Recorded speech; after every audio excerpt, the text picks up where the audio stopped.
there's been a huge cultural shift in Ireland. And I think any social change, it all begins with culture, because culture is what influences politics.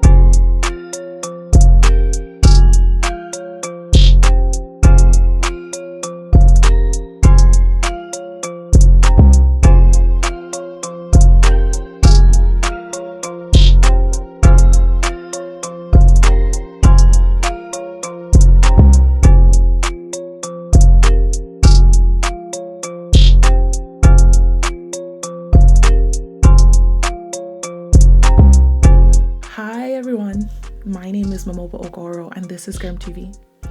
We are a web show and creative network that dissects the social issues that affect Ireland's multicultural generation through curiosity, conversation, and creativity.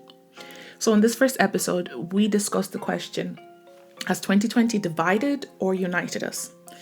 Just a brief disclaimer that this episode was recorded in early December of 2020 and is not reflective of any of the social issues that were happening in late December and early January 2021. So I hope you enjoy the episode. So I want to ask the question, has 2020 divided us as a society or united us more as a society?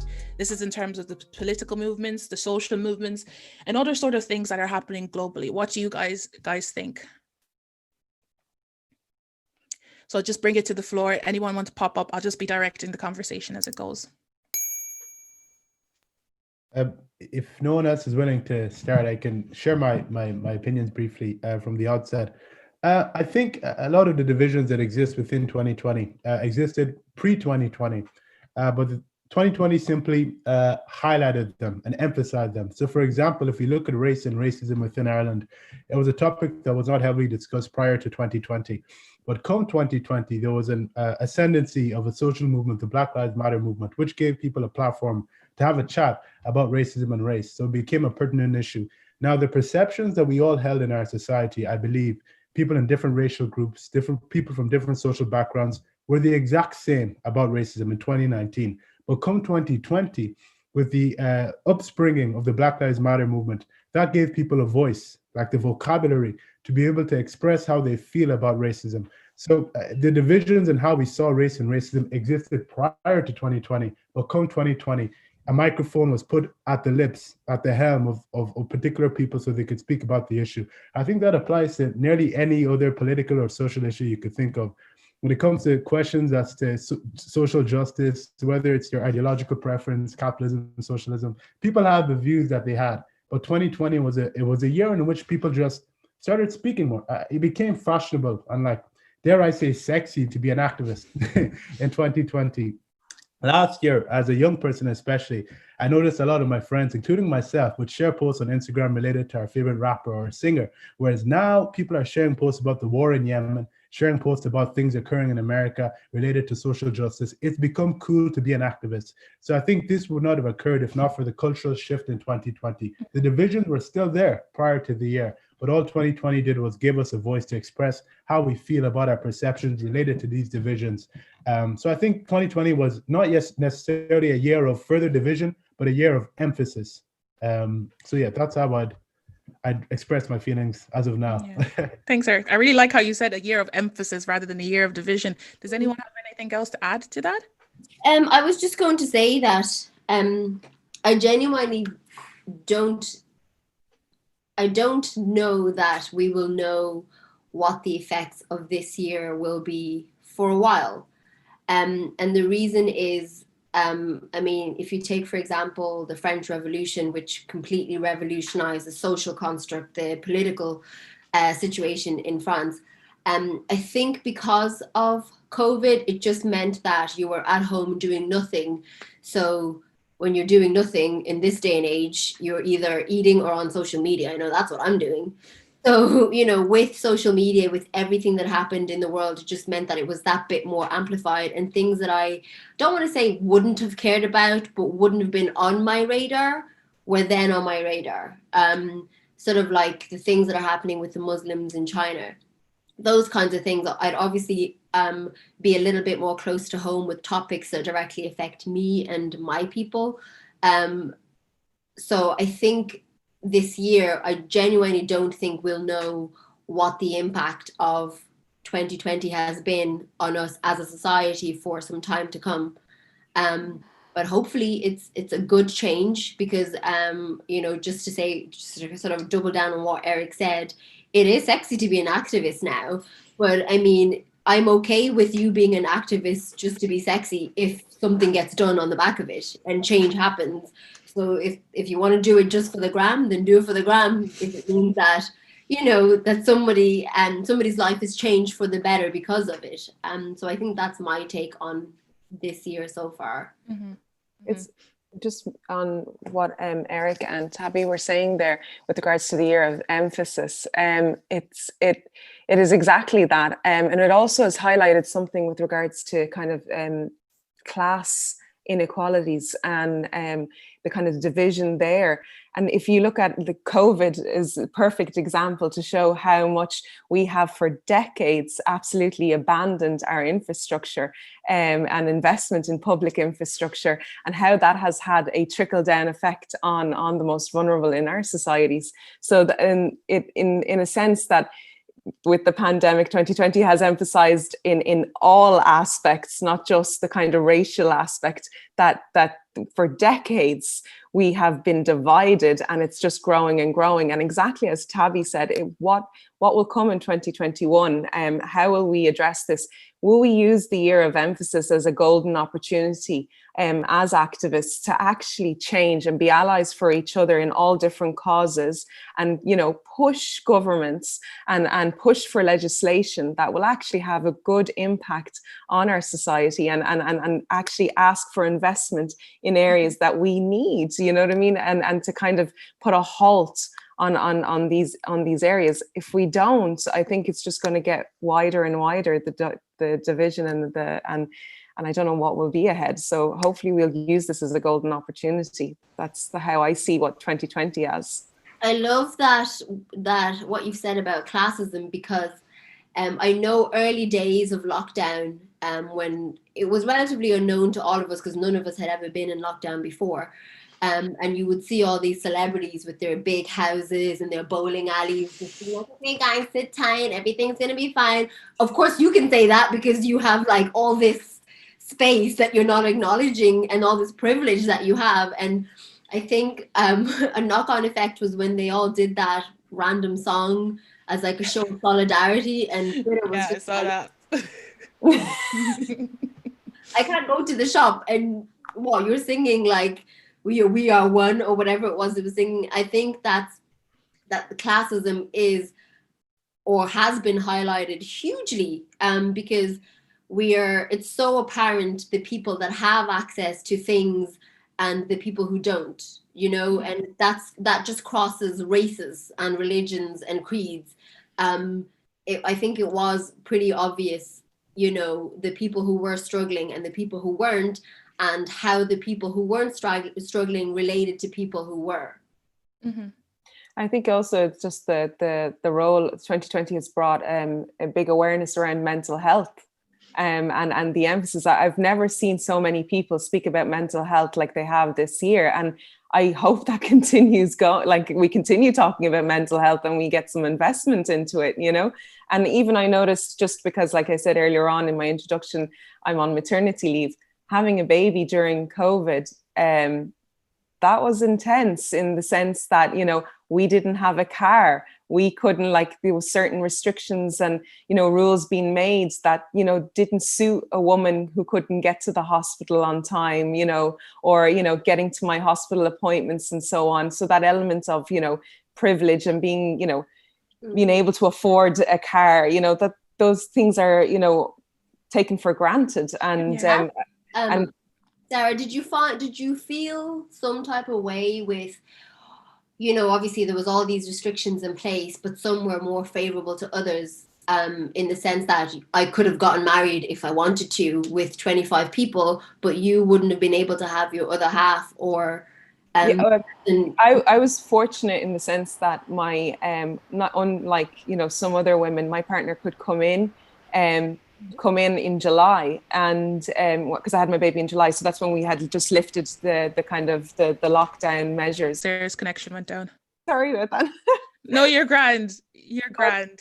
just in the sense that I don't know where I cut off. Sorry. But I was like the emergency C-section, and my husband was sitting in Merrion Park with my bag waiting to hear if I was going to go in or not, you know? And so it was strange. It highlighted a lot for me, those with mobility issues and people who are disabled and so on. I really, that's one thing that I kind of start to think about, saying that our society is not fit for purpose. It's not fit for these people, and it's totally unfair, and we have to do something about it. So I think the year of emphasis is a perfect title for 2020. I think just coming back of what you said, like, I think it's really important just to highlight, even though there's all these social movements that are happening in social media and all these things that are happening around online, highlighting other issues that aren't being kind of said in the main sort of media is really important as well. Like people with mobility issues, people in class differences. We haven't really seen that in the past 20 years. And just coming to Tiziana and Shane, what do you guys think? As 2020 made us more divided or united, or is it the year of emphasis, as Eric has said? Yeah, I think like Eric, like I'm glad he shared first, because I think it was literally the perfect word to use, and it really is emphasis. Yeah, I think, like, as I kind of mentioned in my introduction, like I think there was a lot of awareness that I was lacking, certainly, and it's brought like a lot of it's brought a lot to my attention that I'm really grateful for that the year has kind of brought. And as I've kind of said earlier, it's definitely given me an opportunity to learn. Like the reason how I got involved was literally because it was just a circumstance where I was like, right, this isn't actually an opportunity to actually have an engagement and have a conversation with someone. I was on the way to a date basically, when the first lockdown was lifting, and I was walking down down Grafton Street, and there was a guy or he, she, they, so they identify as non-binary, from a black person from Brazil, but they identify as, you know, he, she, they. So Marco is the particular person's name, and he was holding a Black Lives Matter sign with their Italian blonde friend. The two of them just holding these signs at the end of Grafton Street, and I went up and asked, could I take a picture of them, and they said yes. And then I was like, what would be an appropriate question to ask? And I just literally asked them, you know, how do you feel? And that was it. And it just brought this conversation. And it was like a few days after, you know, George Floyd was brutally murdered, and you saw the social movements really gain a lot of momentum in America. And literally the next day, the first protest was held in Dublin. And I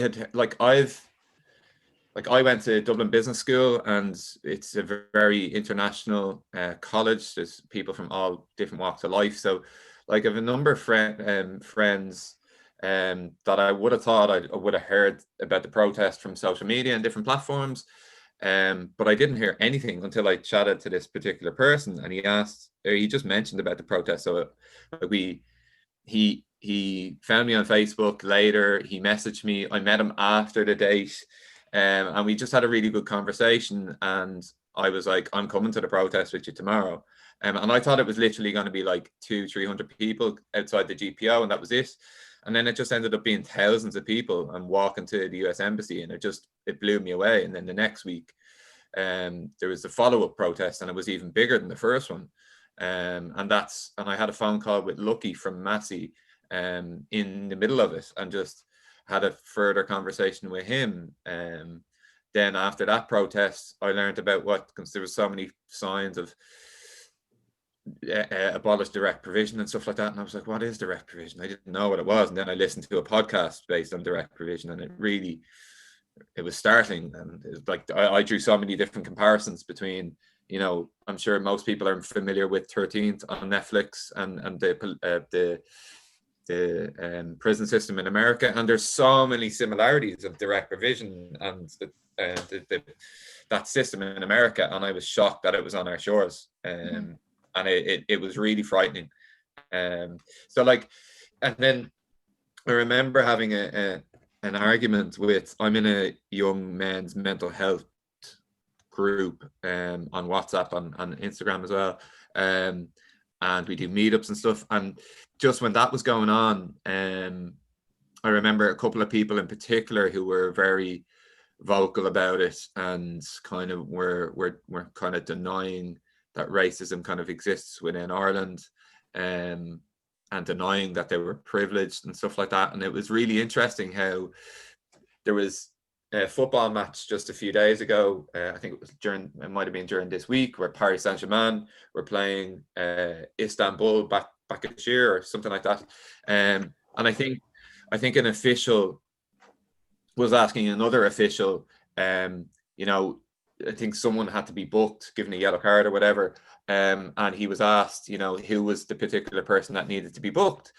And I think the conversation basically went, one of the officials said to the other, it was like the black person or something like that. And Eric's nodding his head. I think I'm along the right lines. And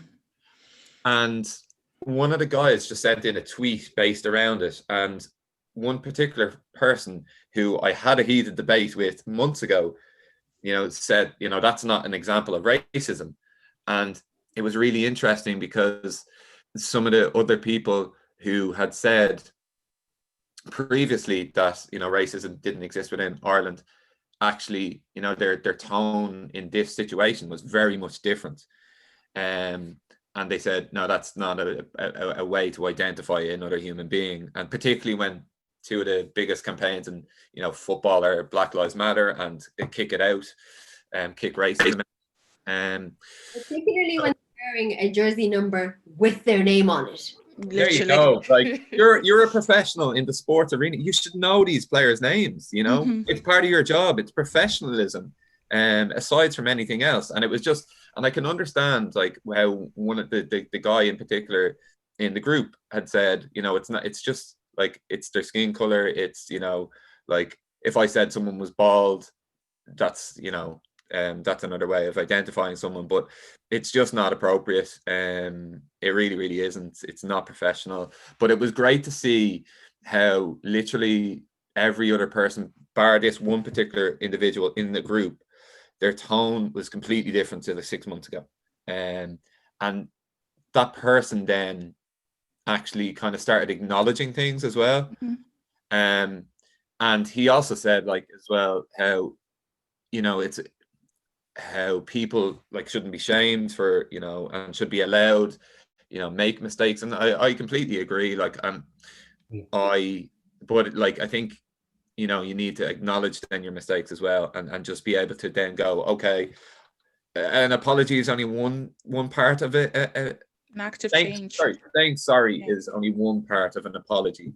That's the first step, and it's the easiest step. It's then going and creating change. You know, if you make the mistake and you continue to make the mistake, you know, that's really on you. And I've definitely done it before. You know, I've definitely made a lot of mistakes regarding racism. Like, I would have always thought, you know, racism would have been like, it has to be like, I don't know, more aggressive or something, or I can't even remember how to describe it, but yeah, I definitely would have viewed racist issues as more kind of in your face, I guess, than some of the other examples that I've recently come across. Definitely, Shane. I'm going to stop you there. Like, I'm just, what you've talked about and what you've come across just kind of shows, like, again, going back to this year of emphasis and people's eyes actually kind of opening. And when you said about the protests and things like that, it showed, like, rather than seeing all these things that are happening, it showed this huge feat of solidarity that's really happening in our society. Even like, I've grew up here in Ireland my whole life. My family moved here when I was 3, and just, I'd never seen that, like, so many people in Ireland particularly standing up for a Black issue. I was like, what is going on? Without 2020, that protest wouldn't have happened. Exactly. So this year has been a year where people's eyes are opening and just realizing that, okay, things actually happen here that we never really thought that happened before. So yeah, that's really great, and I really like your insights there. Like, does anybody have any other insights? Tiziana, Tobi? Yeah, Tiziana? Yeah, I wanted to say I think it's not just about, I wanted to talk briefly about the pandemic and then Black Lives Matter, because I think it's a bit more complicated. I think the 2020 has both united and divided us, because, for example, in terms of the pandemic and the lockdown, there were lots of examples of people helping their neighbors. So even before the lockdown started and during lockdown, there were, for example, young people buying groceries for their other neighbors and helping each other. There have been lots of people volunteering and helping. And even I think the lockdowns themselves are an effort to protect the people who are most vulnerable, older people, people with underlying conditions and so on.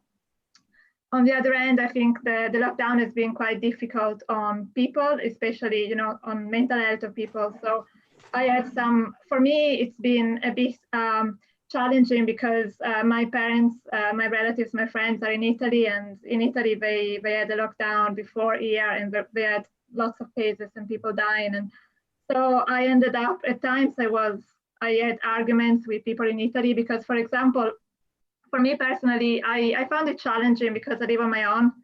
So I found, I was lonely, and I also had my birthday during lockdown, and that I was on my own and so on. But what helped me personally was that I could actually go for a walk near my place. There was a 2-kilometer radius limit.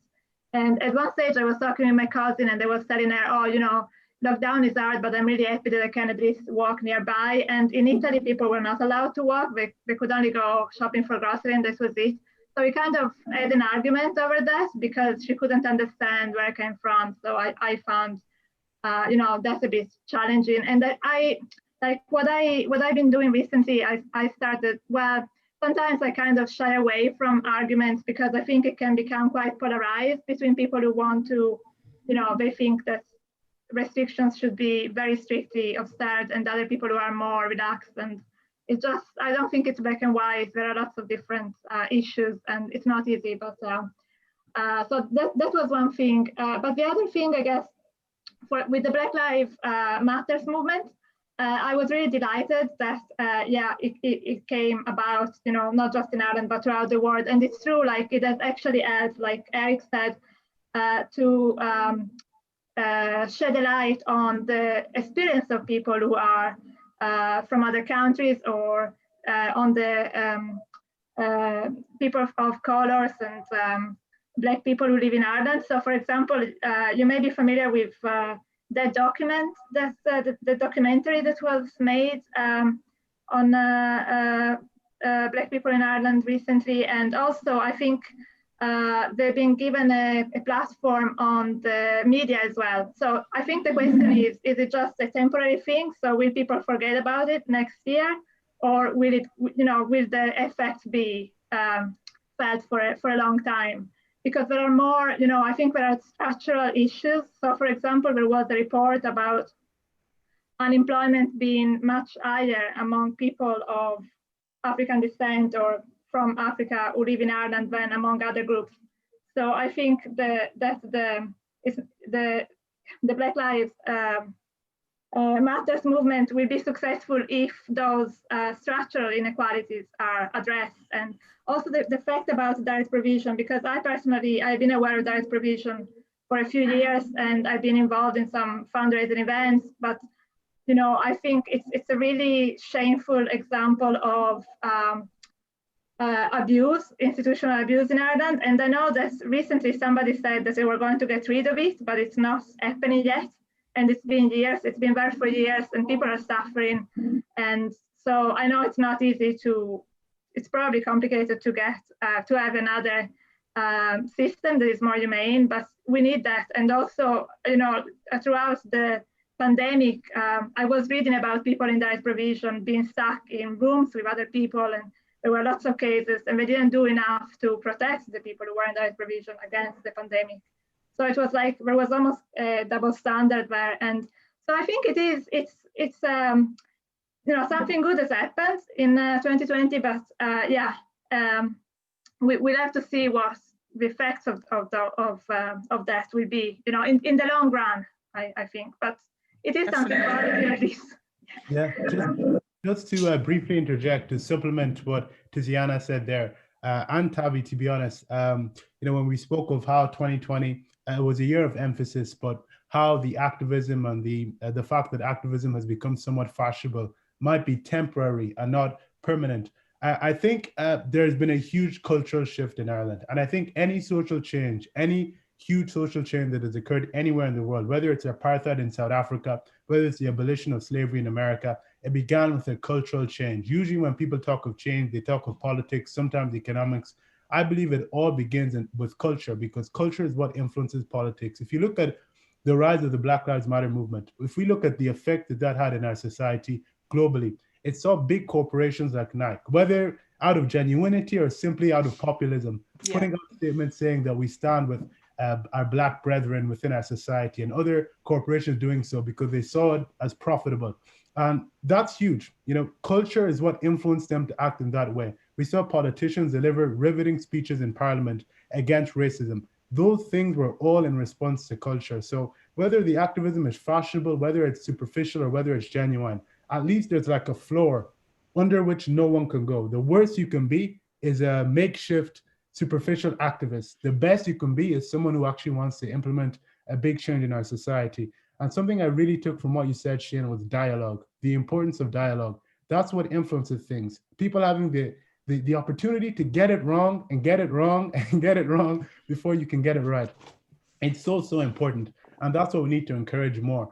And in terms of divisiveness, something that came to mind when everyone was speaking, all of you spoke brilliantly, by the way, is the kind of sources of division. So I noticed that sometimes people are so divided. I'm sure, Sarah, you know this from working with ministers, because of ideology. I'm sure you know, for example, Sinn Féin, a political party, they may think change needs to happen by a particular way. Fine Gael might think it's a different way. The Social Democrats might think it's a different way. And I think when we get so caught up in our ideological differences, that's what yields a division.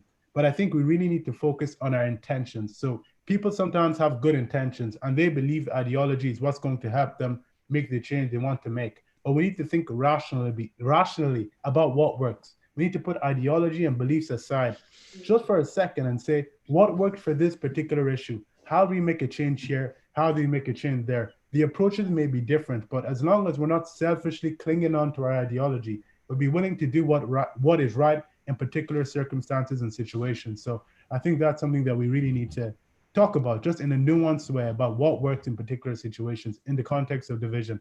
And dialogue is very important to get there. I know for me, guys, just very quickly, I think this year was the year where I fully grasped, because for the longest time it was like we want equality, equality, equality. And then this year it was like, no, we don't want equality, we want equity. We want, because, I'm sure you've all seen that great cartoon that kind of depicts the difference between equality and equity, which is, you have five different people and they all want to get from point A to point B, so you give them all a bike. One of them is in a wheelchair, the other one doesn't have hands, so equality is not going to work for them. They need equity, so they need a bike that's adjusted to their particular physical requirements. And just to jump on the point of emphasis and kind of what Shane said, it's layers. You had that person who, you would have maybe thought that racism was a certain way, but then you realize it's actually more layered. There's microaggressions. And the football match was the perfect analogy of that, because there's no reason why you should, differentiate somebody by their skin color when they literally have their name on their body.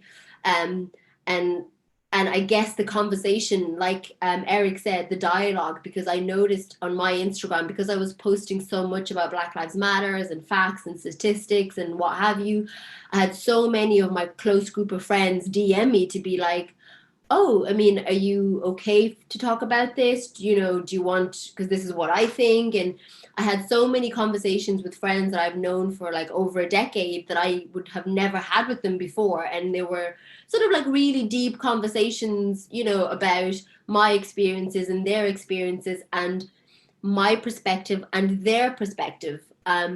And even just having those conversations and that dialogue, it's brought us a lot closer.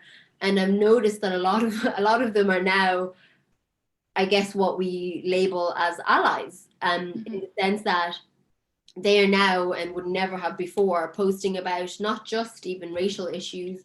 Again, with the emphasis, we'd kind of look at homelessness as this broad, problem that we have in our society. But then with COVID, it showed us that, apparently we can just do plastic bubbles so people can eat outside whilst adhering to social. And it's like, so homeless people have been sleeping in the snow for what reason? You know what I mean? So it's just, again, emphasized all the little issues that we have in society.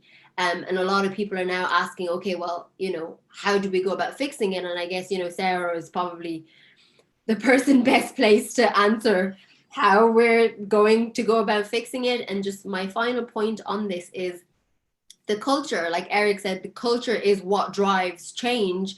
But interestingly enough, during the pandemic, that's the one, I suppose, part of society that was fully neglected. As somebody who is partially in the arts, I do know people who are full-time in the arts, who were effectively just rendered unemployed. This is people who work in filmmaking, behind the camera, in front of the camera, in theater.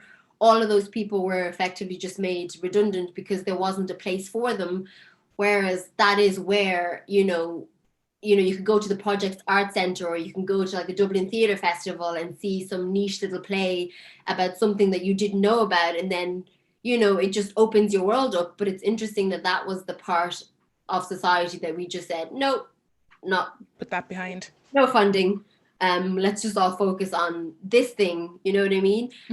And I don't know whether it's that the realization isn't there, or it's just that we're ignoring it, that, mental health, you need to have that outlet. You need to be able to, I suppose, go to the theater, go to the cinema, whatever it is that you would have done for entertainment, just like as a wind down to cool off. You didn't have that option, so you were just alone.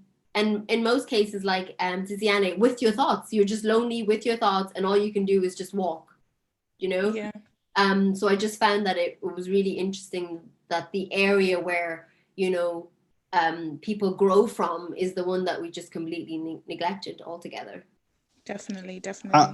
I'm just going to add just a little bit, because I'm aware of time, and what everybody have said. There's nothing really much to add to that, except like for me, what I've really just been highlighted, and I think people now are doing more of that, is the self-awareness, the awareness of self, and it begins with that.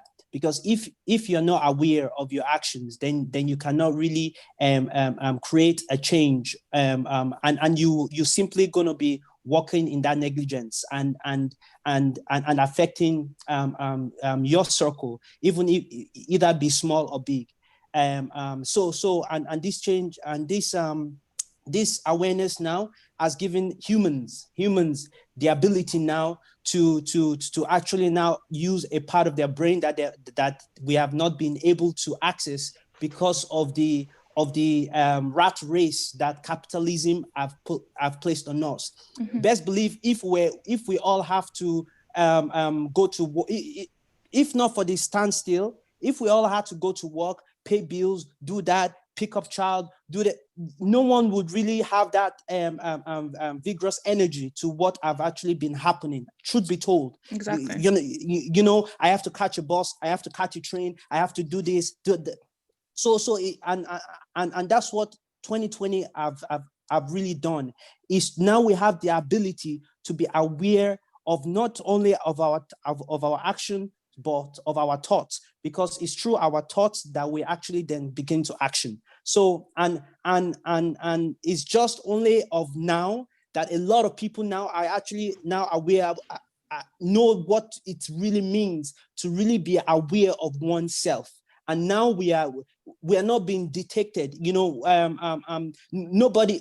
Well, some people are still in a sense of allowing society to detect how they proceed. You understand? But for most people now, because of all the standstill, and most people find themselves alone with themselves and with their thought, now they can actually now say, you know what, I want to decide to actually do something about this, or I want to decide not to do anything about this. And that's for me, that's the positive thing that have come out of 2020.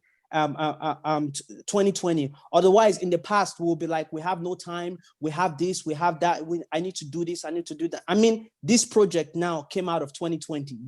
You understand? And again, for me, because I come from many different standpoints, and I'm very extremely close still to Africa and South America. So in those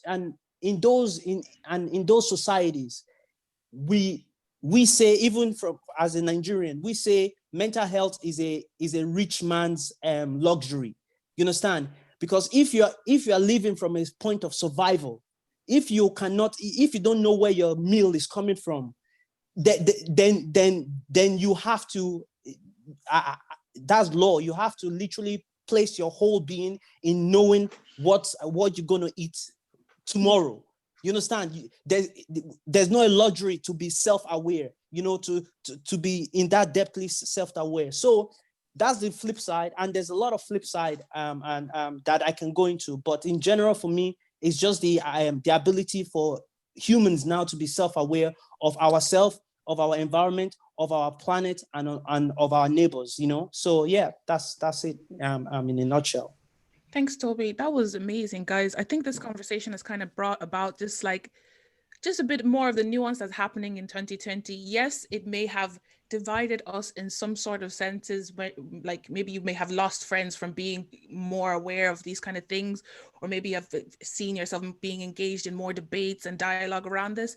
But in a general sense, I think 2020 has kind of pulled society together, and pulled us partially due because of the chaos that has happened, because of the global pandemic. But like, as we've all mentioned, and it was started from Eric, it's been a year of emphasis, and it's been a year of self-awareness, and in which we have put ourselves together and like had more solidified hope, I guess, in terms of our society. So guys, I'm going to close on that. Thank you so much for having the conversation. Thanks for watching. So what do you think? Do you think 2020 was the year of unity, division, or emphasis, like Eric said? We'd love to hear your thoughts down below in the comments. And do like and subscribe if you enjoyed the video and want to see more.